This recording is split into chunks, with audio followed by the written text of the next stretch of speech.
Guys, welcome to my YouTube channel study and Masti time. Last video में हमने हमारा गणित जो कि क्लास 6ठी से 8वीं तक का होता है डे 11 पढ़ा था, 11वां दिन का पढ़ा था। आज हम वही बुक पढ़ेंगे, बट यहाँ पे चैप्टर नंबर होगा हमारा डे 12, जो कि चैप्टर का नाम है समझ अंडरस्टैंडिंग 2। यहाँ पे पहला क्वेश्चन हमें दिया हुआ है कि पहला क्वेश्चन हमें यहाँ दिया है कि चिन्हों को समझते हुए हल करें। मतलब कि यहाँ पे हमें चिन्ह को पहचानना है, प्लस का साइन है कि माइनस का साइन है, उसके अकॉर्डिंग आपको उसी के अनुसार आपको इसे सॉल्व करना है। यहाँ पे आप देखेंगे कि हमें 8 यहाँ पे लिखा है, तो हम 8 में क्या जोड़े कि 4 आए। तो आपको अगर कोशिश करेंगे, ध्यान देंगे तो 6 और 8 जोड़ेंगे तो 14 बनेगा। 14 का 4 लिख देंगे, हम हासिल 1 लिख देंगे। तो इसीलिए मैंने यहाँ पे लिखा 6। हम क्या लिखेंगे यहाँ पे 6। अब हमें 14 बनाना है, फिर से हमें 6 चाहिए, तो 5 ऑलरेडी है और 1 हासिल है, तो यहाँ पे 5 लिख देंगे। तो 8 और 5 13, 13 और 1 14, 14 का 4 हासिल 1, और हमें 6 बनाना है। तो हमारे पास 3 है और 1 है, तो कितना बच गया 3 और 1 4। 6 बनाने के लिए हम यहाँ लिख देंगे 2, 3 2 5, 5 और 1 6। तो ये हो गया आपका सॉल्व।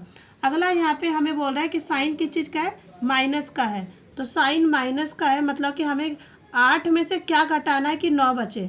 तो देखो 8 में से कुछ नहीं घटता है जो कि 9 बचे, तो हम क्या करेंगे, इसको 18 बनाएंगे। बगल वाले से खांसी लेंगे तो 18 बन गया। तो 18 में से 9 जाएगा 9। अब हमने 6 में से एक 8 को दे दिया, तो हमारे पास बचा 5। तो 5 में से क्या मैं घटाऊंगी कि 5 आएगा, 0 घटाऊंगी तो मेरा 5 आएगा। अब यहाँ में मेरा बचा 2, तो 5 में से मैं क्या घटाऊँ कि 2 बचे, तो 3 घटाऊंगी तो मेरा 2 आएगा। तो इस तरह हम ये खाली स्थान को फिल करेंगे, भरेंगे।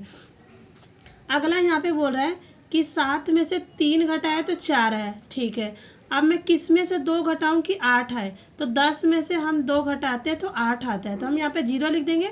इस बगल वाले 8 से हम 1 ले लेंगे हासिल, तो 10 में से 2 गया 8, तो 8 में से इसने 1 इसको दे दिया, तो इसके पास क्या बचा 7। 7 में से कितना माइनस करूँ कि 2 बचेगा, तो 7 में से 5 माइनस करूँगी तो 2 बचेगा। तो ये आंसर इस तरह हम सॉल्व करेंगे इस क्वेश्चन को। अगला बोल रहा है 7 में से क्या मैं माइनस करूँ कि मेरा 9 बचे।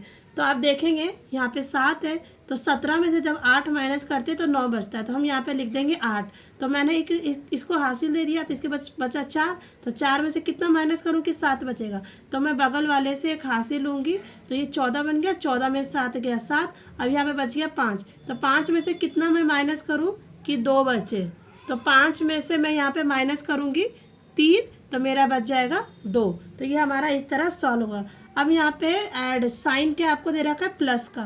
तो 5 में मैं कितना ऐड करूँ कि 0 है, 5 में मैं 5 ऐड करूँगी तो 5 5 10 हासिल 1 हो जाएगा। फिर यहाँ पे 1 में कितना जोड़ूँ कि मेरा 0 बनेगा। तो यहाँ पे मैं देखो 1 मेरे पास है और 1 हासिल है, तो मैं यहाँ पे कितना लिखूँगी 8 लिखूँगी। तो 8 और 1 9, 9 और 1 10, फिर हासिल 1, तो 2 और 1 3, 8 बनाना है। तो 8 कैसे आएगा, जब मैं यहाँ पे 5 लिखूँगी। तो ये मेरा पहला पार्ट जो है वो सॉल्व हो गया। अगला क्वेश्चन बोल रहा है दूसरा नंबर वाला, 455 में से कितना घटाए कि हमें संख्या 400 प्राप्त हो। तो देखो 455 में से 400 घटाना है, तो घटा के हम पता कर लेंगे कि 55 घटाएंगे 455 में थे, तो हमें क्या मिल जाएगा, आंसर अपना मिल जाएगा इस क्वेश्चन का। अगला क्वेश्चन है 245 में से कितना जोड़े कि हमें संख्या 300 मिले। तो ऐड करना है, हमें पता करना है। तो जो बड़ा वाला नंबर है वो पहले लिखेंगे और 245 छोटा है उसको बाद में लिखेंगे, माइनस करेंगे। तो आंसर जो मिला 55, तो इसका मतलब 245 में अगर हम 55 ऐड करेंगे तो हमें 300 मिलेगा। तो ये क्वेश्चन थर्ड हमारा हो गया सॉल्व। इसी प्रकार चौथा क्वेश्चन है हमारा यहाँ पे, खाली जगह में संख्या को घटते क्रम या अवरोही क्रम, जिसे इंग्लिश में कहते हैं डिसेंडिंग ऑर्डर में लिखना है। घटते क्रम का मतलब होता है बड़े से छोटे। जब भी हम माइनस करते तो क्या करते, बड़े में से छोटे को माइनस करते। उसी प्रकार ये आप कॉन्सेप्ट यहाँ पे याद रखिएगा, जब भी घटते क्रम बोलेगा तो मतलब बड़े से हमें छोटे में लिखना है। तो देखिए 372 है, 426 है, 221 है, 639 है, 895 है और 758 है। तो इसमें से सबसे बड़ा कौन है, 895, फिर उसके बाद कौन है 758, उसके बाद 639, उसके बाद 426, उसके बाद 372, उसके बाद 221। तो ये आपका बड़े से छोटे में आपने लिख दिया, तो ये आपका घटते क्रम लिख दिया आपने। अगला है 6329, 3322, 8546, 773, 521, 763। तो इसमें बड़े से छोटे लिखेंगे क्योंकि घटते क्रम में बोला आपको। तो यहाँ पे आपका बड़ा कौन है 8,546, उसके बाद 6,329, उसके बाद 3,327, 22, उसके बाद 773, उसके बाद 763 और उसके बाद 521। तो ये आपका हो गया चौथा क्वेश्चन, जिसमें करना था घटते क्रम या अवरोही क्रम, जिसे इंग्लिश में कहते हैं डिसेंडिंग ऑर्डर, वो कंप्लीट हो गया। अगला पांचवा क्वेश्चन बोल रहा है विस्तारित रूप, जिसे इंग्लिश में कहते हैं एक्सपेंडेड फॉर्म में लिखना है। तो लास्ट वीडियो में भी मैंने आपको ये सिखाया है। अगर अभी तक आप इसके बारे में नहीं जान पाए तो प्लीज़ लास्ट वीडियो को चेक करके अच्छे से देखिए, ताकि वहाँ पे कॉन्सेप्ट क्लियर हो जाएगा। तो यहाँ पे आप इजीली समझ जाएंगे। यहाँ पे हम पढ़ेंगे इसको इकाई, दहाई, सैकड़ा, हज़ार। तो 5,826 है, तो हमें इसे एक्सपेंडेड फॉर्म में लिखेंगे। तो पहले लिखेंगे 5,000, फिर 800, फिर प्लस में 20, प्लस में 6। इसी प्रकार करेंगे 7,085 है, तो पहले हम लिखेंगे 7,000, सैकड़ा पे 0 है तो 0, 80 लिखेंगे, फिर 5 लिखेंगे। तो ये आपका हो गया पांचवा क्वेश्चन, एक्सपेंडेड फॉर्म विस्तारित रूप पूरा हो गया। अगला संक्षिप्त रूप, जिसे इंग्लिश में कहते हैं शॉर्ट फॉर्म में लिखना है।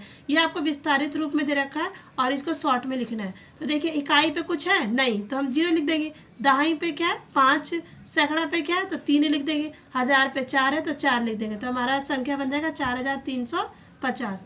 अगला संख्या है 9,000 प्लस 2 दहाई प्लस 1 इकाई। तो इकाई पे 1 है, 1 लिख देंगे। दहाई पे 2 है तो 2 लिख देंगे। सैकड़ा पे क्या है 0, तो 0 लिख देंगे। और हज़ार पे हम लिख देंगे 9।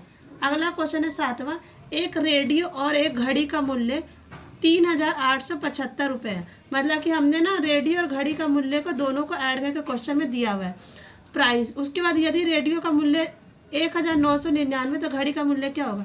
पहले दोनों को ऐड करके आपको दे रखा है, तो हमें घड़ी का निकालना है। तो हम रेडियो का मूल्य टोटल मूल्य में से 3,875 में से माइनस करेंगे। जैसे कि 3,875 माइनस 1,999, तो आपका बचेगा 1,876 रुपये। तो ये जो 1,876 रुपये आएगा ये आपका घड़ी का मूल्य होगा। अगला क्वेश्चन 8वां क्वेश्चन है, लास्ट है 8वां। एक रेलगाड़ी में 2,778 लोग बैठे थे। अगले स्टेशन पर 389 लोग और चढ़ गए। पहले बैठे थे और उसमें और चढ़ गए, तो मतलब चढ़े तो मतलब ऐड हुआ होगा। तो बताए रेलगाड़ी में भी कितने लोग हैं। तो अभी टोटल पता करना, क्योंकि पहले जो बैठे थे और जो नए चढ़े दोनों को हम ऐड करेंगे। तो पहले हम लिखेंगे रेलगाड़ी में कुल लोग कैसे हुए, 2,778 पहले से बैठे हुए थे और 389 अभी आ गए, दोनों को ऐड करेंगे तो 3,157 आपका ये टोटल रेलगाड़ी में बैठे हुए पैसेंजर हो गए, सवारी हो गए। ये हमने डे 12 आज कंप्लीट कर लिया। तो गाइज़ इस वीडियो को जितना हो सके आप अपने फ्रेंड के साथ शेयर करें, ताकि उनको भी ये इन्फॉर्मेशन मिले और उनका नॉलेज एक्सप्लोर हो। और जितना हो सके मेरे इस वीडियो को लाइक करें, सब्सक्राइब करें और शेयर करें, क्योंकि आपका एक वैल्यूबल मिनट सेकंड मेरे लिए बहुत ही वैल्यूबल होगा। Thank you for watching this video.